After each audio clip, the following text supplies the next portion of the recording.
ପୁରୁଣା ପିଏଫ୍ ଆକାଉଣ୍ଟଧାରୀଙ୍କ ପାଇଁ ଆସିଲା ବଡ଼ ଖବର। ପୁରୁଣା ଆକାଉଣ୍ଟରେ ନୂଆ ଆକାଉଣ୍ଟକୁ କରିବାକୁ ପଡ଼ିବ ମର୍ଜ। ତେବେ କ'ଣ ରହିଛି ସମ୍ପୂର୍ଣ୍ଣ ଅପଡେଟ୍ ଆସନ୍ତୁ ଜାଣିବା।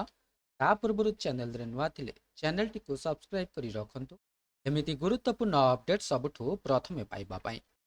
ପ୍ରାୟତଃ ଚାକିରି ପରିବର୍ତ୍ତନ କରିବା ସମୟରେ ଗୋଟିଏ ୟୁଏନ୍ ଅଧୀନରେ ଏକାଧିକ ଇପିଏଫ୍ ଆକାଉଣ୍ଟ ସୃଷ୍ଟି କରାଯାଏ।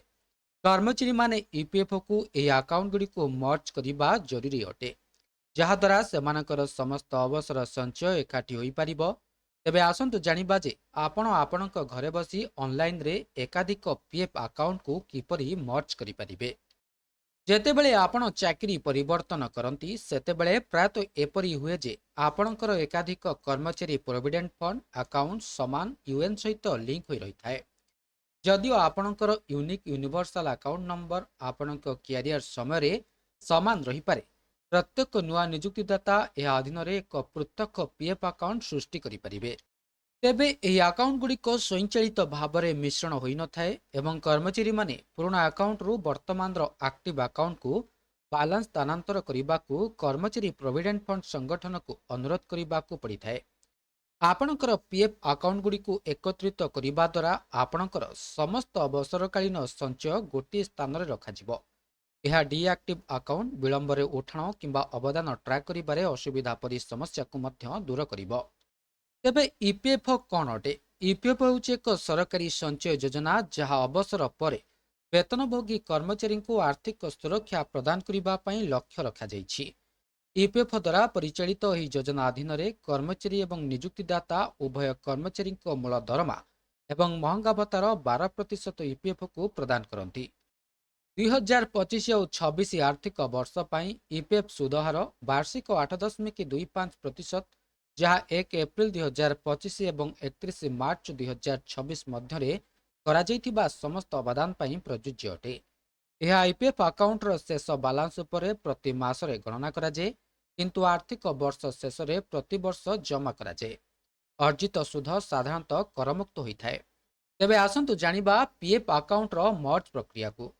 ଗତ କିଛି ବର୍ଷ ମଧ୍ୟରେ ସ୍ଥାନାନ୍ତର ପ୍ରକ୍ରିୟା ସହଜ ହୋଇଯାଇଛି, କାରଣ ଇପିଏଫ୍ଓ ଏବେ ସଦସ୍ୟମାନଙ୍କୁ ଏହାର ସଦସ୍ୟ ପୋର୍ଟାଲ ମାଧ୍ୟମରେ ଅନଲାଇନରେ ସ୍ଥାନାନ୍ତର ଅନୁରୋଧ ପଠାଇବାକୁ ଅନୁମତି ଦେଉଛି। ଯଦି ସେମାନଙ୍କର ୟୁଏନ୍ ସକ୍ରିୟ ଥାଏ ଏବଂ ଆଧାର ସହିତ ଲିଙ୍କ ରହିଥାଏ।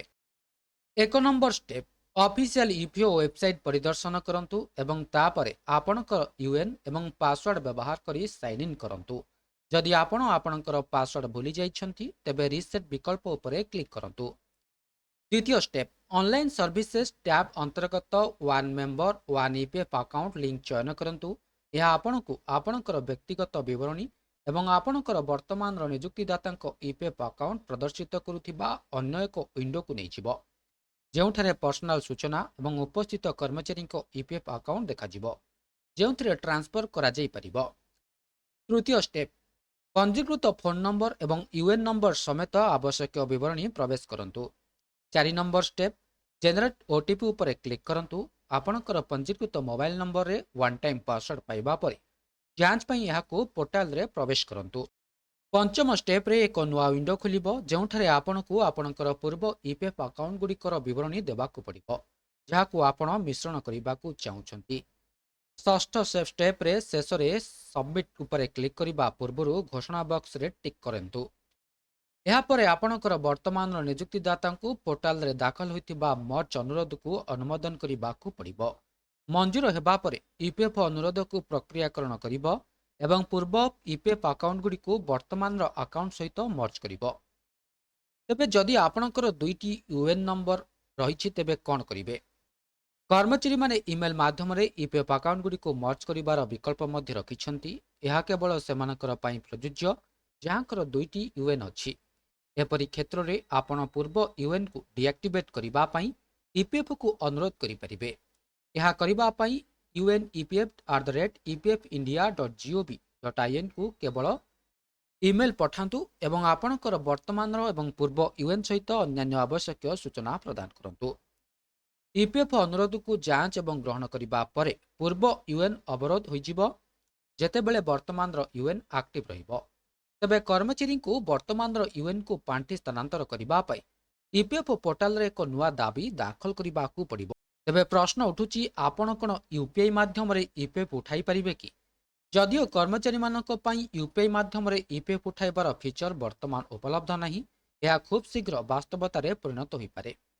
କେନ୍ଦ୍ର ଶ୍ରମ ମନ୍ତ୍ରାଳୟ ଏକ ଏପରି ବ୍ୟବସ୍ଥା ବିକଶିତ କରୁଥିବା ଜଣାପଡ଼ିଛି, ଯାହା 8 କୋଟି କର୍ମଚାରୀ ପ୍ରୋଭିଡେଣ୍ଟ ଫଣ୍ଡ ସଦସ୍ୟଙ୍କୁ ୟୁନିଫାଏଡ୍ ପେମେଣ୍ଟ ଇଣ୍ଟରଫେସ୍ ବ୍ୟବହାର କରି ସିଧାସଳଖ ସେମାନଙ୍କର ପାଣ୍ଠି ଉଠାଇବାକୁ ଅନୁମତି ଦେବ। ତେବେ ରିପୋର୍ଟରେ ଉଲ୍ଲେଖ କରାଯାଇଛି ଯେ ଏହି ପ୍ରକଳ୍ପ ଏପ୍ରିଲ 2026 ସୁଦ୍ଧା ଆରମ୍ଭ କରିବାକୁ ଲକ୍ଷ୍ୟ ରଖାଯାଇଛି।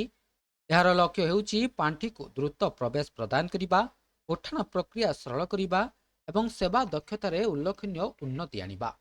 ଏବେ ଏହା ଥିଲା ସମ୍ପୂର୍ଣ୍ଣ ଅପଡେଟଟି। ଭିଡ଼ିଓଟି ଭଲ ଲାଗିଥିଲେ ଭିଡ଼ିଓଟିକୁ ଲାଇକ୍ କରନ୍ତୁ, ସେୟାର କରନ୍ତୁ ଏବଂ ଚ୍ୟାନେଲଟିକୁ ସବସ୍କ୍ରାଇବ୍ କରିବା ପାଇଁ ଭୁଲନ୍ତୁ